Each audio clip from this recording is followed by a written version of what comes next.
Hey everybody, this is Brian here, and I wanted to talk a little bit about my top 10 favorite and least favorite moments in the Avatar franchise since I just got the series on Blu ray. I just got the Legend of Korra and Last Airbender, and finished like a really uh, like marathon binge watching of the whole thing.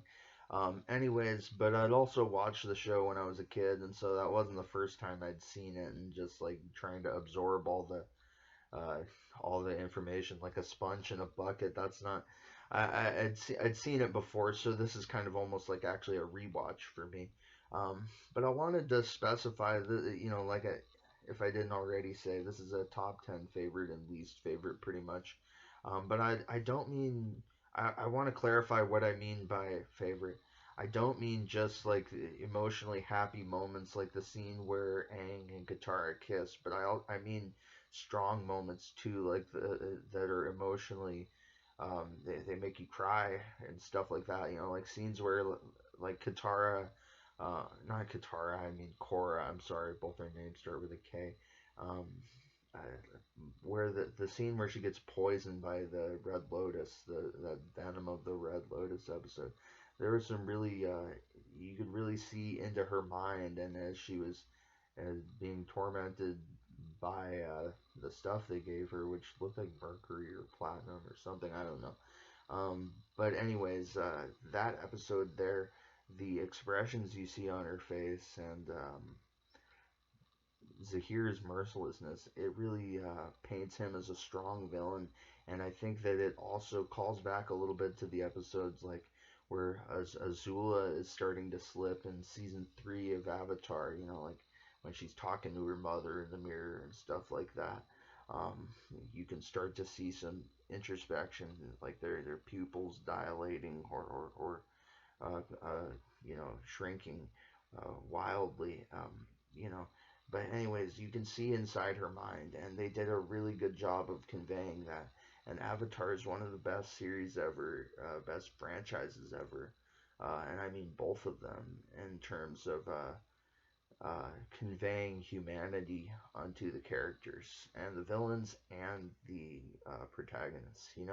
I'm not the biggest Korra fan. I think she's kind of a douchey avatar, in the sense that she's egotistical, she's hot headed, and I know they intended to do that. But I just don't find her a likable character that I root for most of the time, and I find the show powered more by its villains. But I think that this is such a good scene that it humanizes that character for me in the sense that I'm actually like crying out of empathy for her in terms of feeling bad because they did such a good a job of conveying humanity, feelings, pain, emotion. Um, yeah. And after I finished this top 10, I think that was number 2 there. Sorry, my head's a little foggy here. Um, but anyways, after I finish the first half of this list, I wanted to talk about top 10 things that I might change. Um, we'll get to that in a little bit.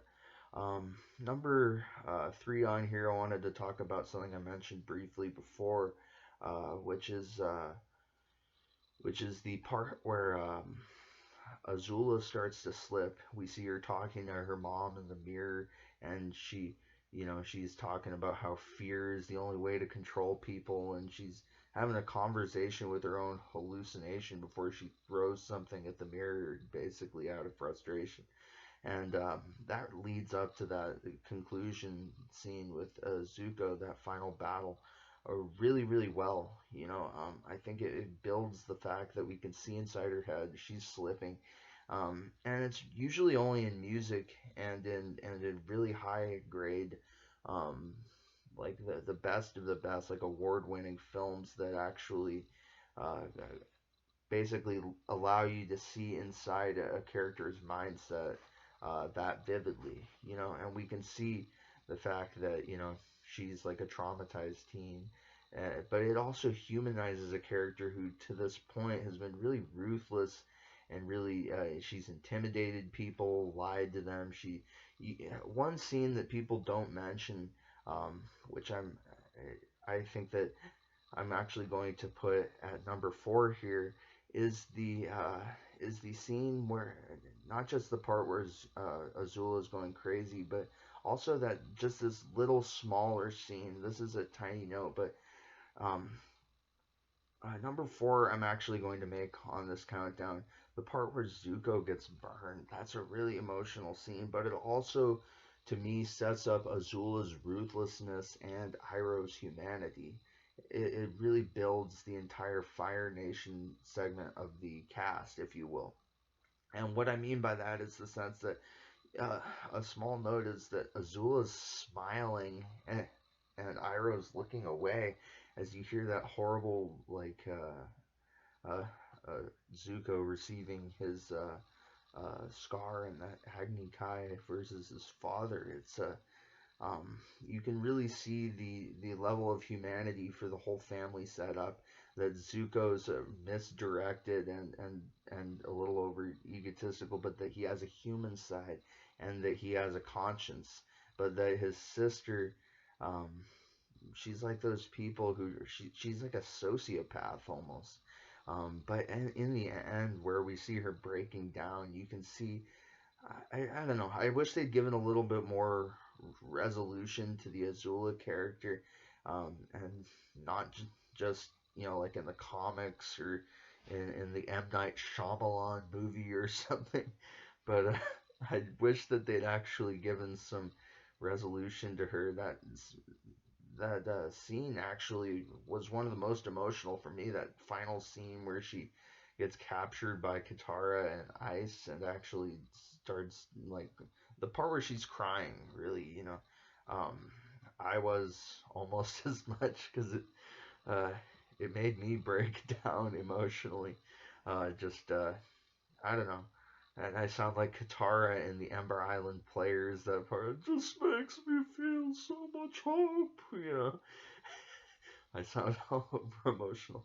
Anyways, but yeah, I'm actually going to mention at number five the Ember Island Players. I thought it was an important episode as well as a funny recap. I thought that part with Zuko's hair, where Iroh is telling him, "Prince Zuko, your hair is getting out of control," and then he comes back later with a Goku haircut. I just thought it also set up well some of the characters' inner thoughts of themselves, their self image, and it also sets up an important part of Aang and Katara's relationship arc and their story arc together in the sense that you can tell they're confused. They're not just certain that they're going to love each other from the moment the series begins. And I know a lot of people I've heard talking about this aren't the biggest fans of the romance in The Last Airbender. And I don't mean The Last Airbender like the live action film, but a lot of people think that part could have been done a little better. But in my opinion, I think this episode's actually really important to that because you see, like him talking to her about something the actress actually said, and you can see that he's uncertain, self conscious, and that he loves her. I really don't know how Katara takes this long in the show to seemingly realize that Aang likes her, but by this point in the series, it's become a little bit disambiguated, and the point where she rushes inside after he actually kisses her, it just it leaves some room for uncertainty. Like, was Zutara actually gonna happen in the show? Was that going to become canon? Were they going to do a switch on us? Um, was someone going to backstab someone else again? Um, I don't know, but I thought that this was a really funny, self-aware parody. It was interesting to see the characters actually attending the play and reacting to the miscastings of themselves. At least most of them, anyways, except Toph. But how Aang was all pissed off that he was a girl, and that he was, like too weak, and Zuko was made into a over melodramatic. How do I put this? He was made into kind of a ridiculous hyperbole of himself in terms of how his hair kept changing every single time he came on stage, and he was constantly yelling at his uncle. But you could also see the characters' reactions and their humanity in that scene. The parts they were self-conscious to established kind of which characters were deeper and which ones were or sorry, which ones were comedy relief. You know, I think that the scenes in this episode, like where the characters have close moments together with like Zuko and Toph, Aang and Katara, those are actually important to the rest of the series, and this wasn't just a comedy filler episode. Um, Number 6 on here is going to be the part where this is one of the harder ones for me to put on here because it's so sad. Makes me so emotional. Anyways, sorry, call back to the last entry. Anyways, but I'm going to put at number 5 on here the episode where Appa gets kidnapped and sent to the circus. I don't want to talk about it too much because it's a really sad episode and there's a lot of scenes in there, like kind of how Appa gains that traumatic fear of fire, you know. But they're willing to show stuff on here that I wouldn't think they'd show on a kids show, and I thought a little bit emboldened in there in terms of being willing to show things like, frankly, animal cruelty, the circus, inside institutional treatment, like corporate treatment of animals, how things are behind the scenes, the actual conscience of the animal, not just the person riding it along the saddle in the western. You know, they actually show you what Aang's animal feels like, that it's afraid and that it's uncertain on the world, that the world has been unkind to it, and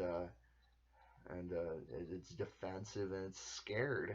And I think it really establishes Appa as a character, not just as basically their taxi cab.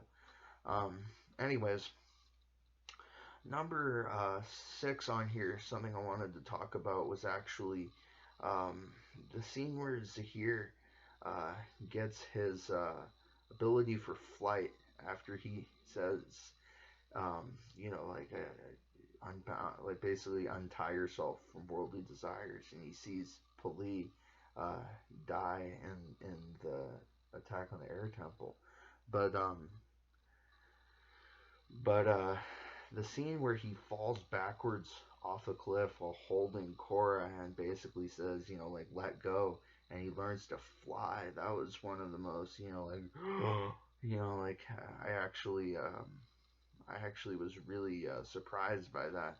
And I think that people don't give that scene enough credit. It actually kind of made sense in the sense that even though him gaining this Dragon Ball Z like ability to fly, whereas everyone, even the Avatar, needed gliders or capes or something, I thought, you know, like he could have had a clearer source of energy, like actual using air bending to fly or using fire bending to actually get some lift off the ground, kind of like Azula does in her fight against Zuko.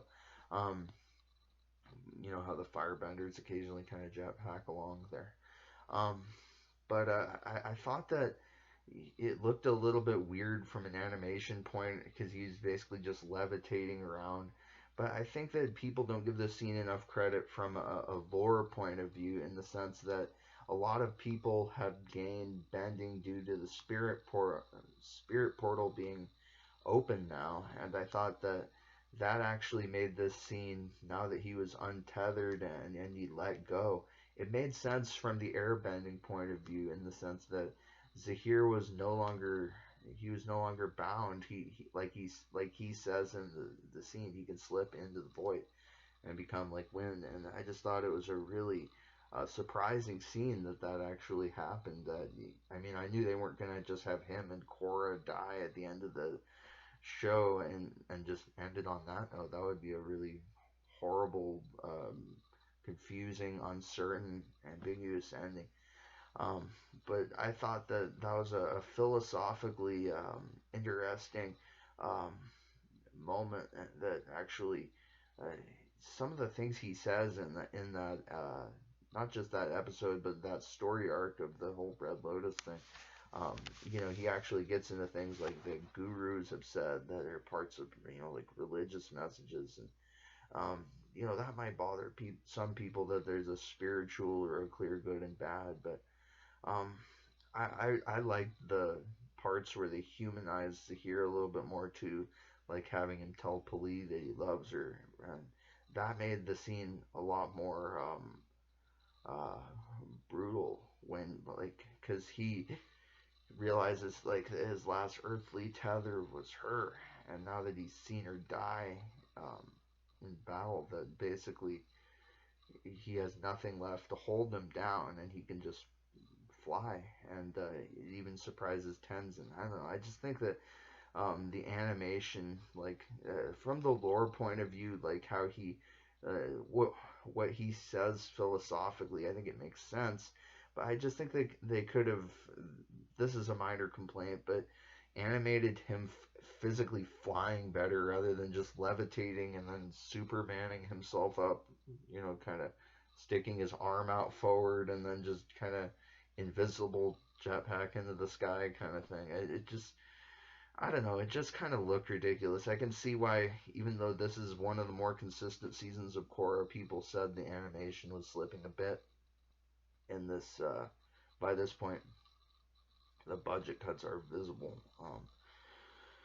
But this entire Red Lotus arc was incredible. I thought that but that was one of my favorite scenes there. I thought that um, they could have done Zahir better in the end when they just stuck a sock in his mouth for a comic relief gag.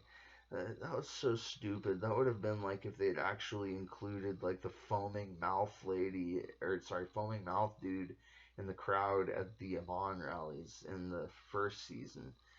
It would have really undermined the fear and the seriousness of the villain that they'd set up. And that's another thing I don't like about Legend of Korra in a small way, is that even though the show has great villains, that's almost exactly what I don't like. They keep killing off the villains too soon.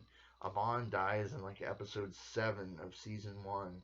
He's just wiped out. He basically gets like a Scooby Doo level exit, in the sense of like that, like those old episodes of Scooby Doo where they find the guy with dry eyes hiding under the floorboards or something, or they find the guy in the cave who kidnapped someone. It just, she just magically and I know it's all magic because it's bending, but it's like she just out of nowhere or just spontaneously picks up airbending when she sees that Mako is about to get hurt.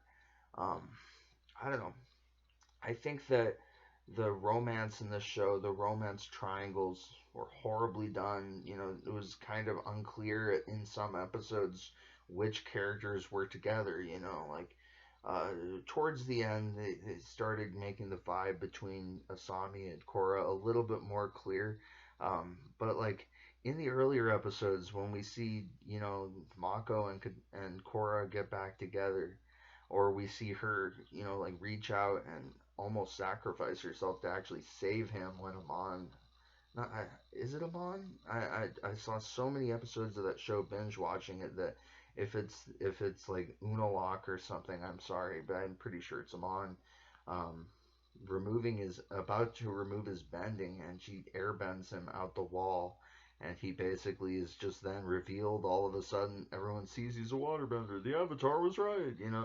It just seems like a really, really quick, uh, really poorly done resolution to an arc that had some interesting political messages from the real world, and also some really scary scenes. For instance, that villain Amon could have been done better, I think, in the end, than just getting blown out a wall and everyone seeing that he was a bender and he was a hypocrite. And I mean, it would have been more interesting if, rather than just having him die in the end and having him be proved that he was lying the whole time, it would have been more interesting if they gray areaed it and actually he had a point or something. If they made him a little bit less of just a Darth Vader voiced guy with a mask on. Like, why was he wearing a mask if he had face paint on under the mask? That doesn't make sense. It would be like if they had Darth Vader unmasked at one point and he had makeup on.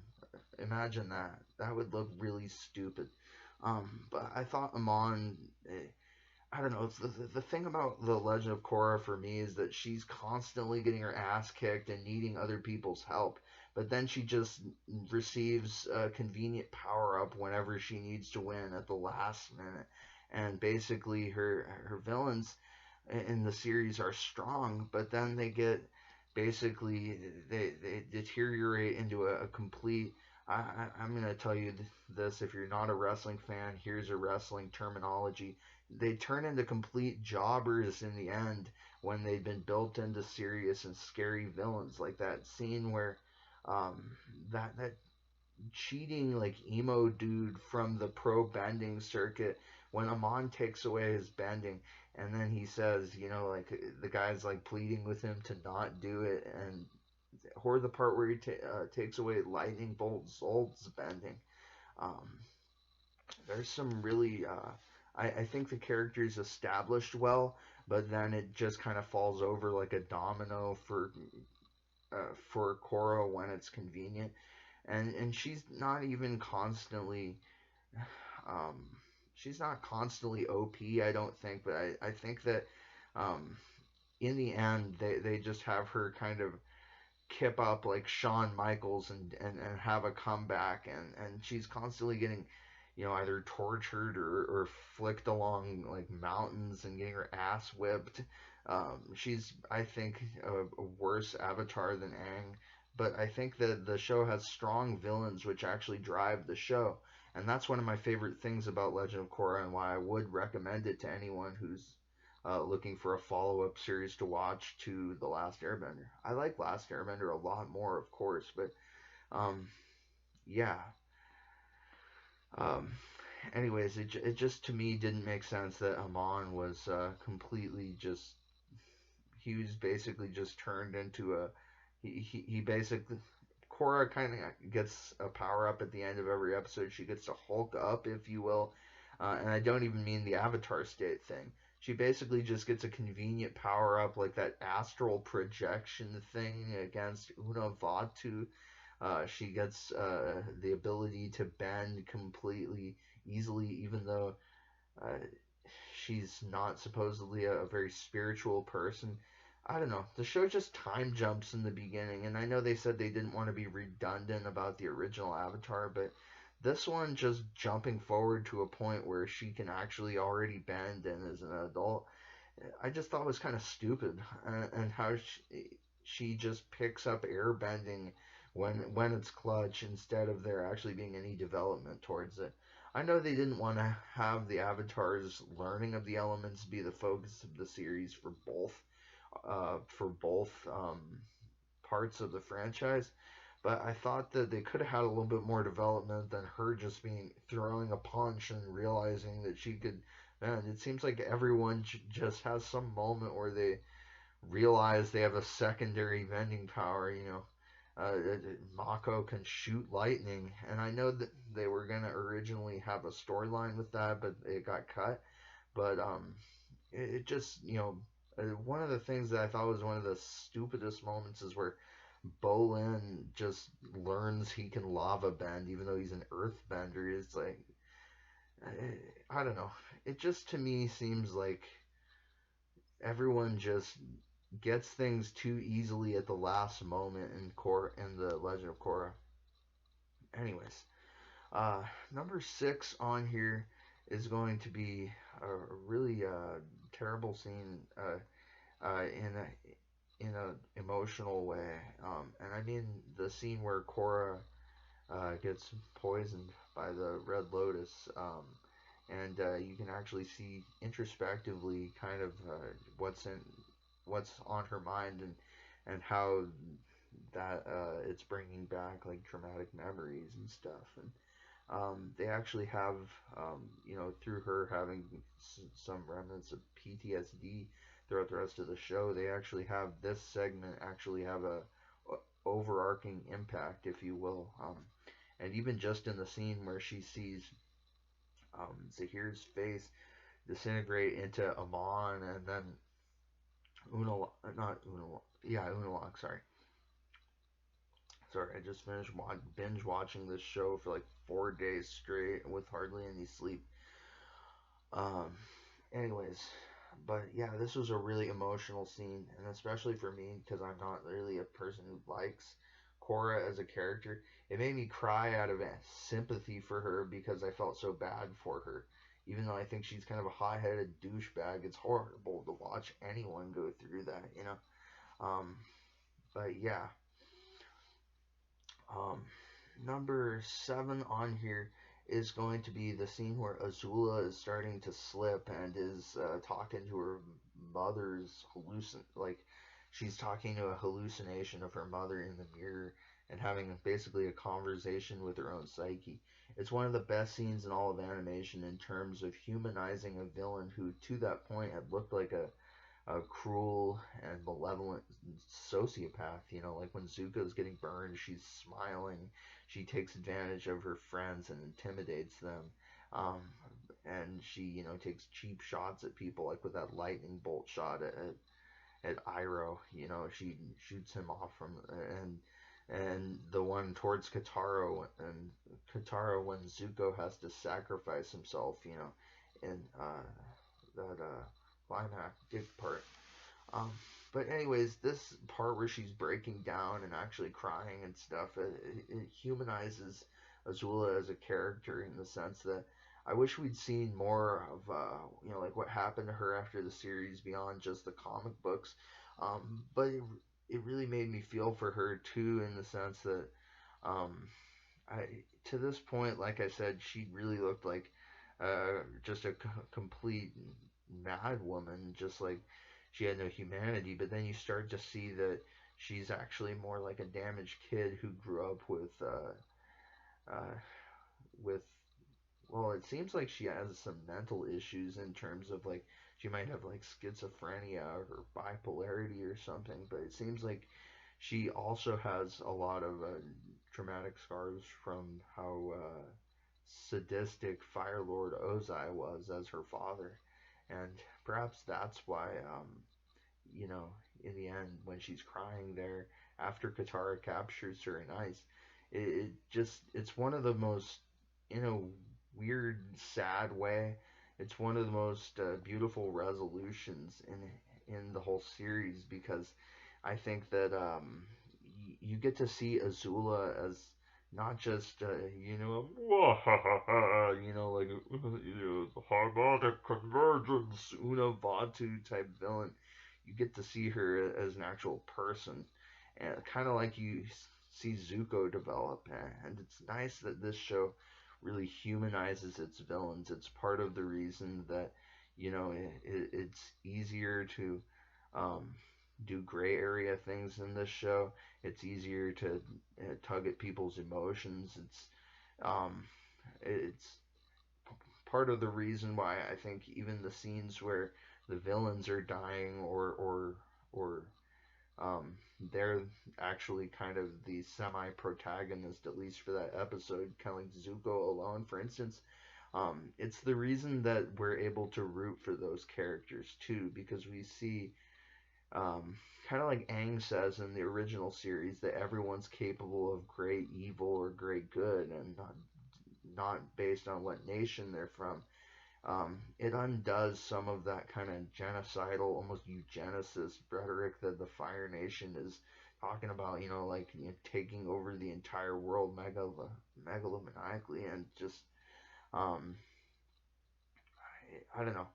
Um, but anyways, just that scene where they finally capture Azula, and she's the one, almost in a way, her breaking down, she almost becomes like her own enemy. She treats the world so adversarially and cruelly like an enemy. Like her mother's reflection says, you've used fear to control people.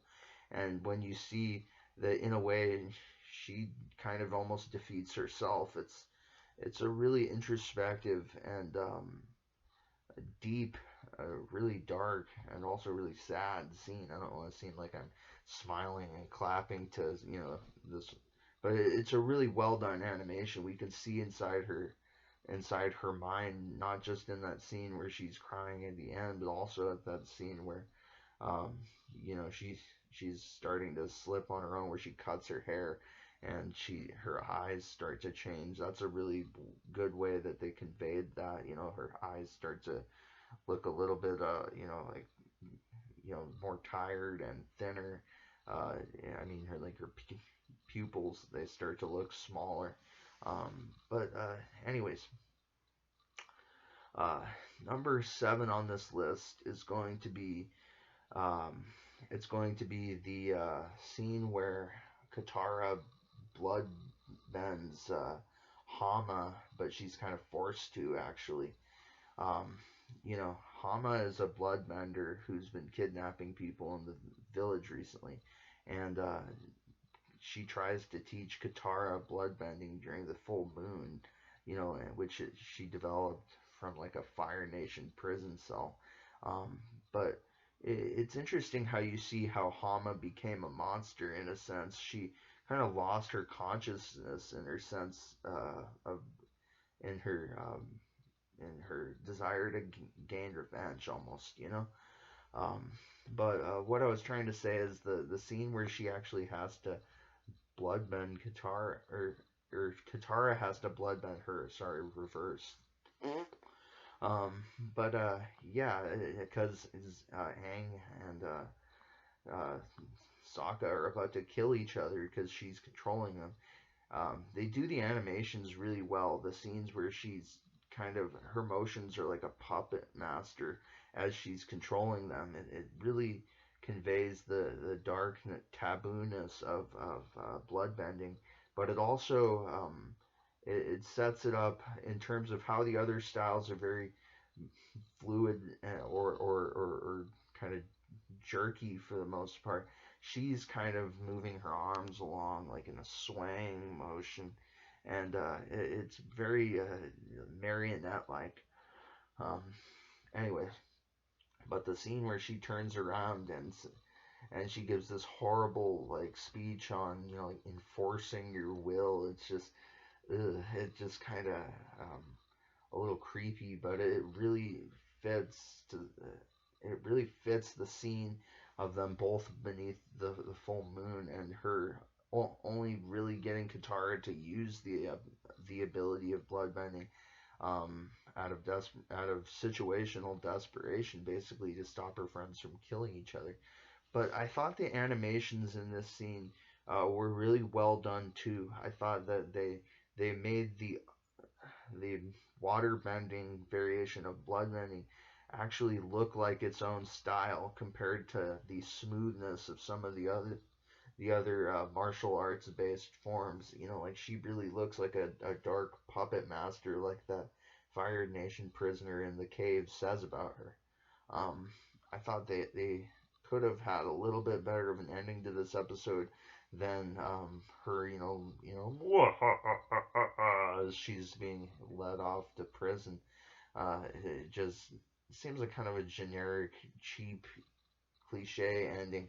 I thought also the part where she just has them all stored away in a cave. What's her purpose? Is she gonna barter with them like as hostages? Is she torturing them? I mean, I know they probably wouldn't go that dark in like a Nickelodeon kids show, but I mean, they've never really strayed away in Avatar before. Um, but I just thought the kind of almost Scooby Doo like um, plot that the villain has is in contrast to how dark bloodbending is, and how the final fight between her and Katara is really, really well animated, really emotional, really sad, and how her friends don't even know what's happening to them, and basically she has to kind of almost learn it on the fly to stop Hama. It's Hama, even though she's only in one episode, is one of my favorite villains from the show. In terms of like at least in terms of minor characters. Um, in terms of like instead of Zuko or Fire Lord Ozai, yeah, but um, one of the sub characters, if you will. I thought this was a really good episode in that sense that it almost explores the ideas of free will, consciousness, but also control and stuff like that. Um, I thought that Hama was humanized by being from the water tribe like Katara was too, and that basically um, she kind of got embittered over time. I thought it made sense. I thought that this was a really um, good example of how Avatar kind of humanizes its villains. Um, anyways, that way we can kind of root for them in the scenes where it's a little bit more in the gray area, um, which is nice, actually. Really, like I said before, Zuko alone, a great example of that. Korra alone, I think. Am I thinking the episode names wrong here? I'm sorry if I am. Like I said, I've been binge watching this show for 4 days. I've seen about like 75 hours of Avatar straight. Um, anyways, but yeah, now on to um, entry number I think 7 on this list. My short-term memory for numbers um, is a little bit foggy. So if I'm actually an 8, uh, I'm sorry if I um, mislabeled the episode. Um, but the part where Iroh's talking to his son who'd fallen in war previously, you see why he has such a strong conviction to Zuko. And some of those scenes, like where he forgives him when Zuko comes back. Sorry, I almost seem like Katara from the Ember Island Players episode where she's all over emotional and she's constantly crying.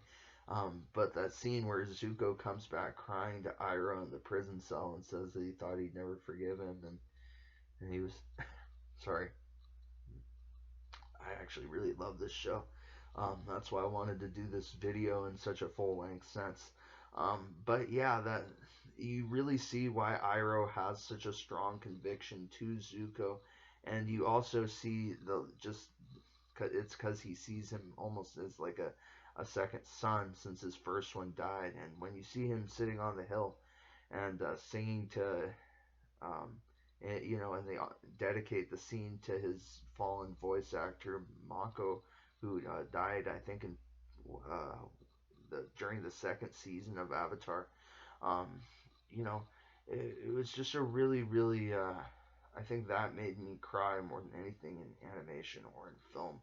Just how sad such a nice and generally wise character was. Um, I thought that they really, really made Iroh go from being like a retired comic relief Fire Nation general who was like, we better have some tea, like constantly making jokes about food or, basically to start the show off, he was almost like the Ember Island player's version of himself. He was just kind of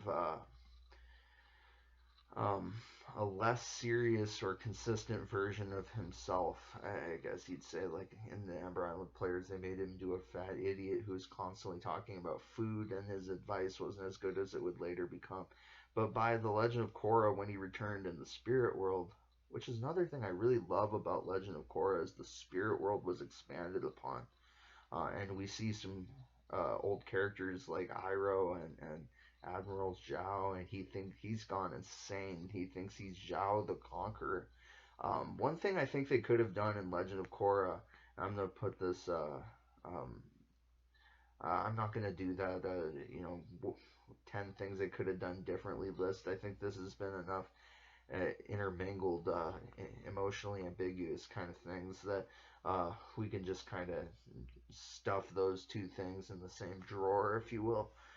Um, yeah, I think that the scene where Aang and Zuko are talking together, and he says to him, "Can you?"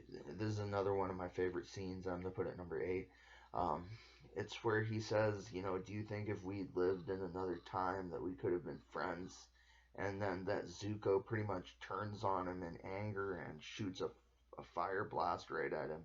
Aang runs away, and um, another one of I I know this is turning double crosses into a little bit of a cliche, but another thing I really liked was when Katara had said to him when he chose Azula's side, Zuko that is, um, I thought you'd changed, and he says, I have, and he, I don't know, it's not the fi- final time that they would meet the villain in a more sympathetic setting, but it was one of the most heartbreaking things to see him make that mistake of double crossing his uncle. Um, Sorry, like I said, I love this show. I'm like a huge fan. You know, I don't do like fan art or anything like that, or go on blogs or whatever. But I do have like opinions and shipping opinions and fan theories. Um, but anyways, yeah, I think that that scene where where generally we see inside of him and his confusion and how like Ira said in the that part where they're basically reconvening after he apologizes to him. He says, I just thought you were losing your way, and he said that I had. It humanizes the character by taking away a little bit of the ego and replacing it with some vulnerability. Number 9 on this list is going to be the introduction of Toph. This is one of the only disabled characters that I've actually seen in a children's cartoon. And as a person who has epilepsy that lives on, um, lives as a disabled person every day, I was really, really happy to see this. I, you, it, sorry if I'm stuttering a little bit here. My epilepsy's stronger in the mornings, especially my jaw myoclonus. Um, but one of the reasons I was so um, loving the scene where they introduced Toph as the blind bandit um, was because I just thought that she was one of the strongest and most unique characters on the show, and she was also the mother of the she was the mother of Lin and Su Yin Beifong in the second series, and I thought that they were really strong characters too, who can who I guess you could say they added a they added a lot to the final season of the last series or of the second series.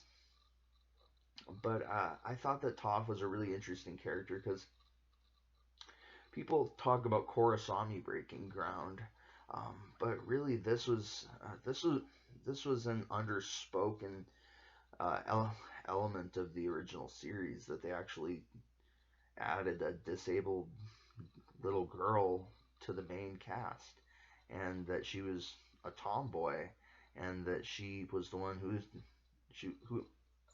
sorry, like I said, epilepsy.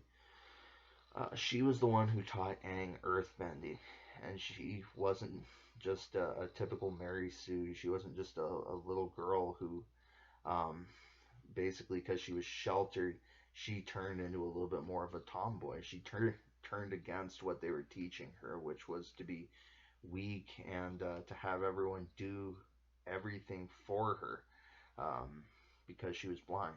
I thought this was a really just it made me so emotional because I thought as a disabled person, I felt some hope. I felt, just that feeling of non-helplessness.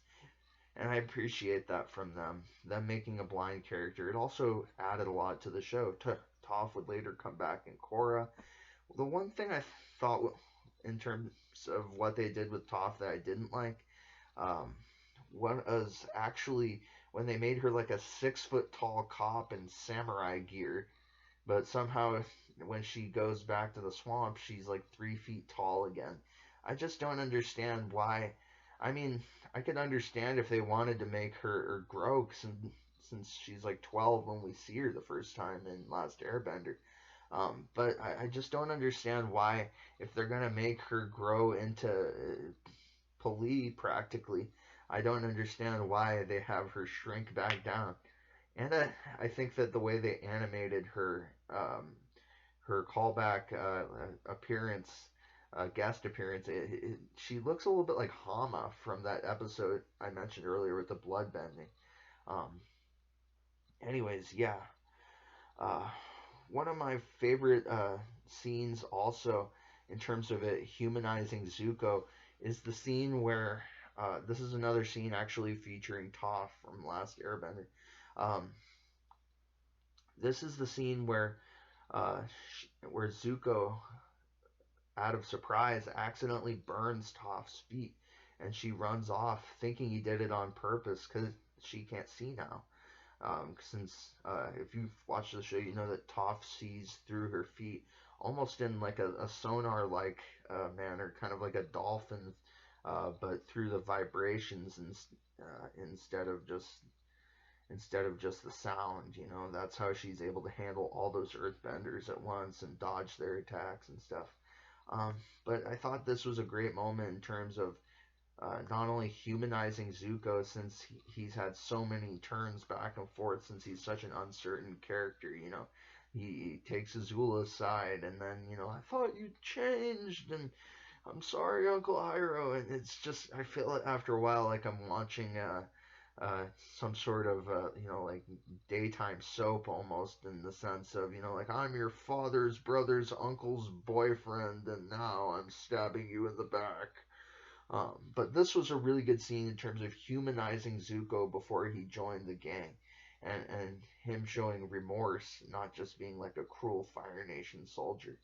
Um, you know, it really showed how Zuko had grown as a person throughout the show once he realized that, you know, his father and his sister were exactly what he didn't want to be. He grew as a human being, you know.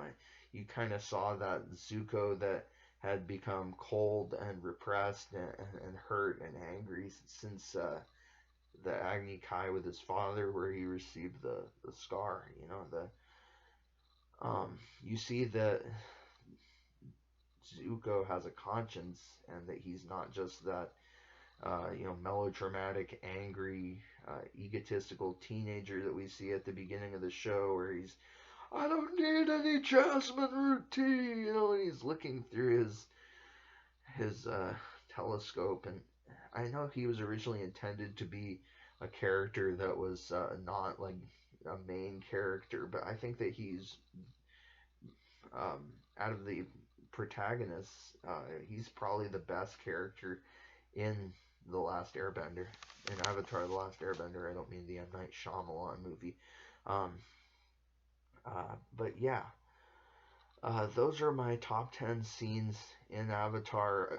Um, I think that if there's anything I could have changed in the show, I wish that Nickelodeon would have given them a little bit more time to develop the Korrasami relationship, if that's how they were gonna end the note of the series on. I thought just them walking off into the light holding hands, kind of ambiguously, and they had to confirm it at like a Comic Con event whether or not they were actually together. I just thought, um, you know, I wish Nickelodeon would have given them more time to develop it. Um, but I'm not opposed to it either. I think that it's well animated. Their character relationships develop over time in terms of, for instance, when Korra's writing to her, or when Asami offers her emotional support while Korra's in a wheelchair and healing. Um, I think that, you know, it's not completely out of nowhere like some people say it is, but I really, I can't think of one like of a character note that I'd rather have it go out on. You know, like I'm not like a shipper of Korra and Mako. I think that he's kind of a blank slate and boring character. Um, but I think that Korra was a strong, independent, unique character. Um, she could have ended the series sequel, perhaps. Sorry, ended the series sequel on a stronger note, perhaps single, if you know, the idea that she's independent, um, and that she'd gone a long way through her journey, um, you know, spiritually, that is, more so than the sequel takes place more in one setting than the first one where Aang is traveling around the entire planet trying to learn all four arts. This one mostly takes place in Republic City.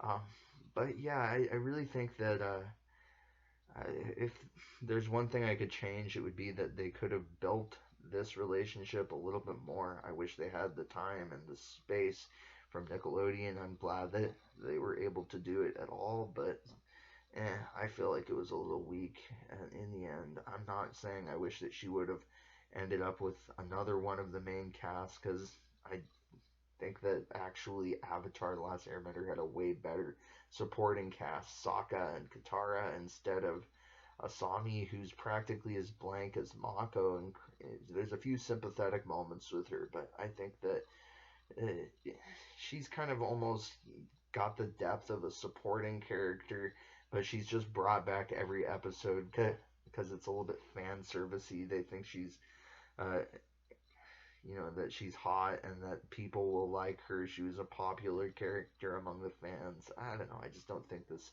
shipping is that strong or well done. I was hoping Aang and Katara would get together throughout the entire first series, but um, that scene where they finally did it at the end was a great resolution, in my opinion. This scene doesn't really resolve anything, and I know they weren't given the space to, but I think that Korra could have ended this show. Uh, it doesn't have to be a complete comeback where she's just strong and able to reach the Avatar state again, and don't worry, I'll Hulk up and fix all your problems. And I don't know. I just think that she didn't necessarily need a partner either, especially one that she just got paired up with in the last 2 minutes. Um, Another thing that I would like that if they did differently about Legend of Korra is the fact that they make extremely strong villains in the show, and incredibly terrifying villains often. Um, Not Unavatu. I hated that whole storyline. But Amon could have been a really great villain if they hadn't had. I just think that they turn all of the really strong moral gray area villains into jobbers who are just black and white hypocrites.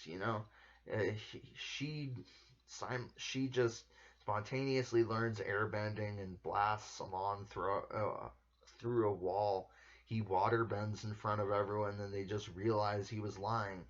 I just think that they, they could have done a little bit more with, maybe if they spanned over a few more episodes. I know they didn't always have the room to do that, but I'm not blaming the creators so much as I'm just saying I wish they had the room to, because in the end it is what it is. After you open the DVD case, it's concluded. It's a done series.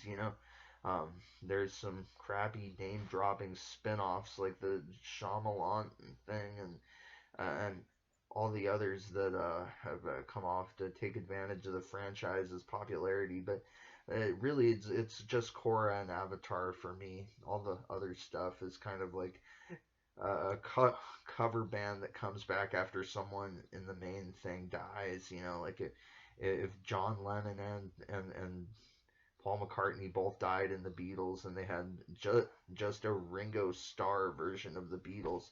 I don't know. I think that's what Avatar without any character development is. The fact that they humanize their villains, they have, in my opinion, actually good romances. I actually like the romances from the first series, but that's just me.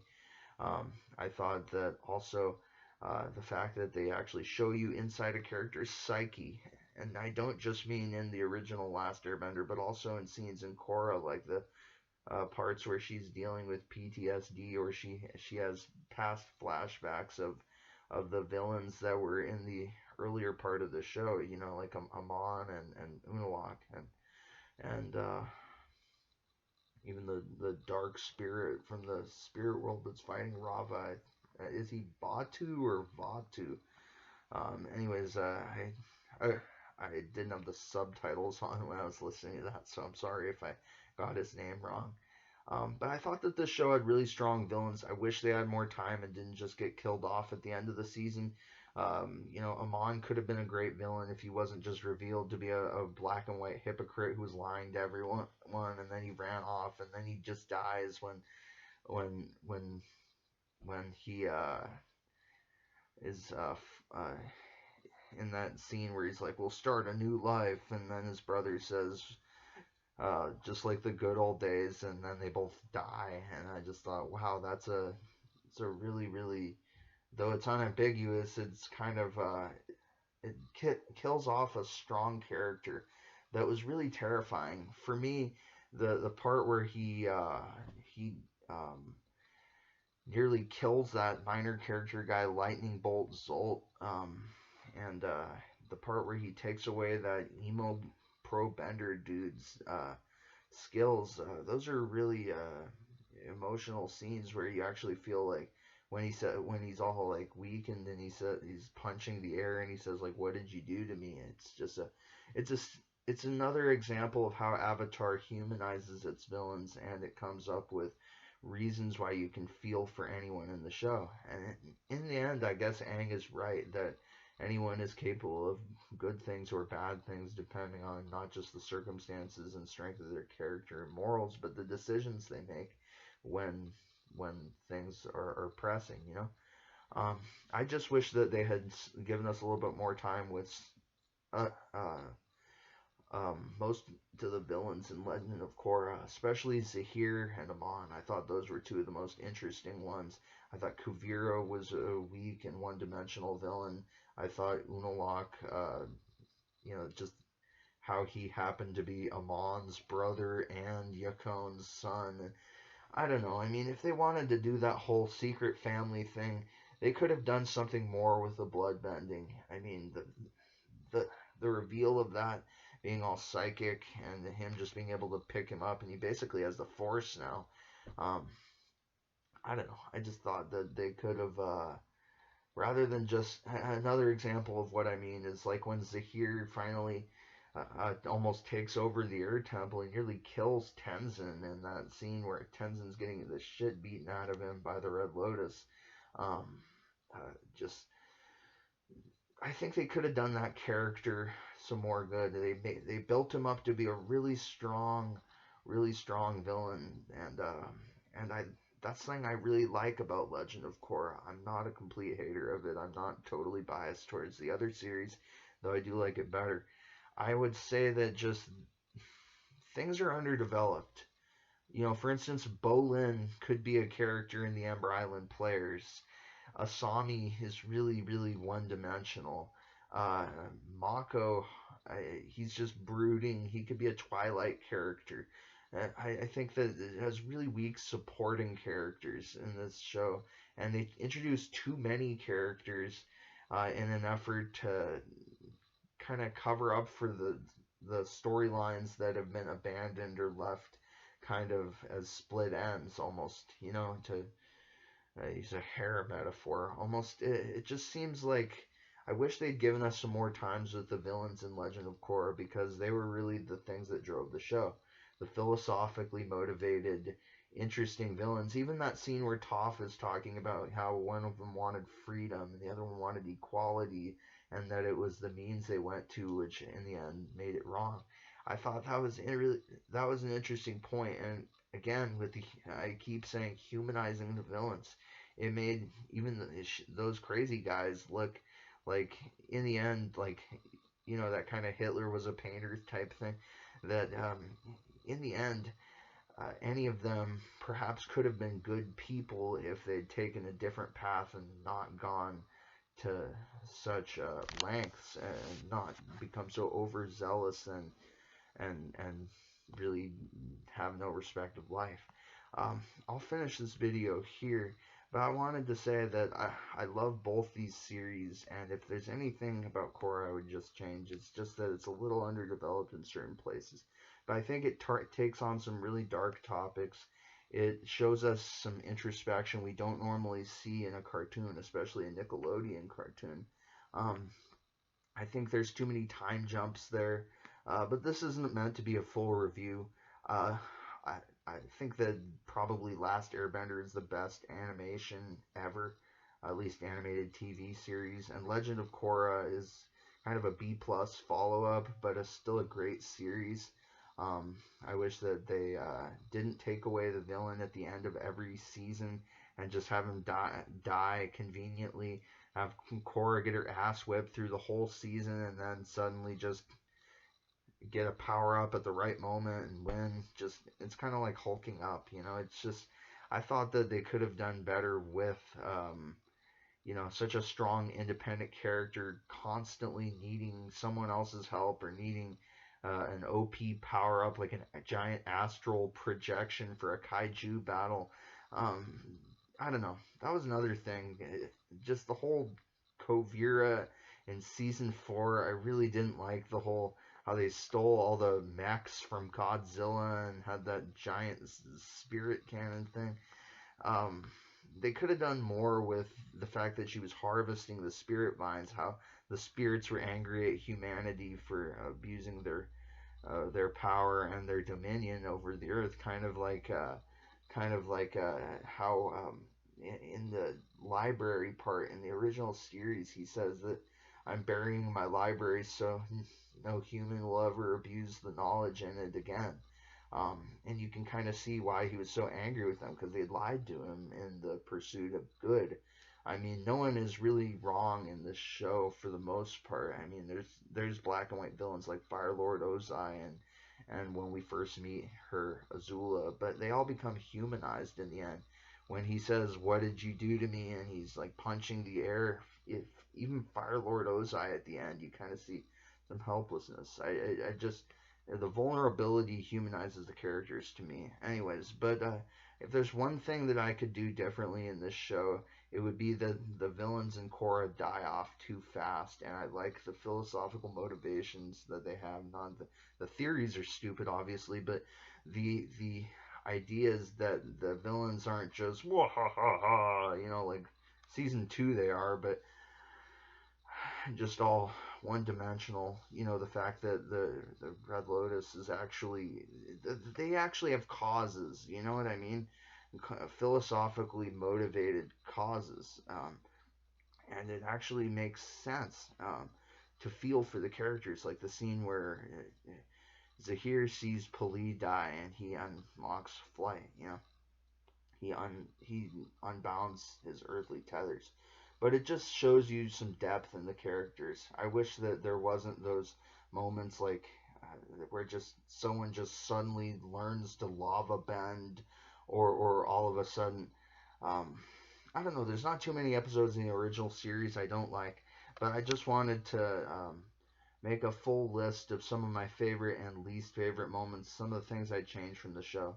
And I guess this is kind of an amalgamation of all of those things I was going to do in terms of the list. So thank you guys for watching. I love you because you're you. I'm out.